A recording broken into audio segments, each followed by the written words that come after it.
The Celtics showed the resiliency that made them a special team. Boston has been left for dead, but the team pushed through anyway for a Game 3 win. Front rim, back rim, then a bounce straight up in the air, nearly to the top of the backboard. One bounce straight back down onto the rim's heel, then a slight 1-2 tap on the front of the rim as the ball dropped through the net. That's the path Avery Bradley's game-winning three-pointer took as it knocked off the Cavaliers in Game 3 in a 111-108 thriller. Just like that, Cleveland's attempt at advancing to the finals undefeated has been shot, and we now move on to a Game 4 with actual stakes. Boston couldn't have won without an enormous effort, something it did even as star Isaiah Thomas is out for the postseason with a hip injury, and even though the team trailed by 21 points in the first half. Game 3 was perhaps the most compelling example of the make-or-miss league that people call the NBA. In the first half, everything was the Cavaliers. Kevin Love hit 7 threes, one shy of a playoff record for a half, and the team had 14, rattling in open looks and contested ones on the other end.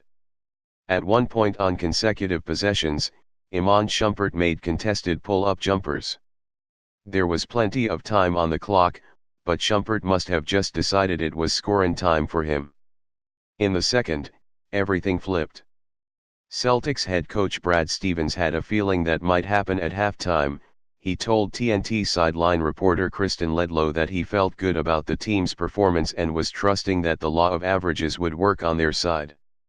It absolutely did, just like Stevens predicted. It's the law of averages, after all, not some unfounded theory.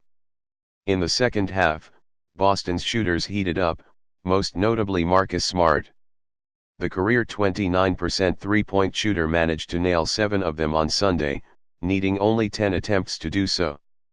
Boston had been totally written out of the series after Game 2, and honestly, maybe before it even began.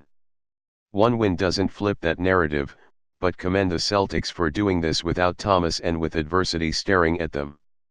First halves like the Cavaliers had are soul-crushing. It's a brutal, nauseous feeling to play near-perfect defense only to have your opponent nail a contested shot anyway, and then do it again and again and again. But in the second half, the Celtics didn't look rattled, just determined. Sure, they got some help from Cleveland going cold.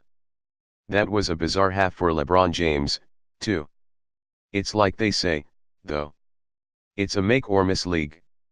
Game 3 showed that, right down to the very last rim-loving, 5 bounces before dropping in jumper that sealed it.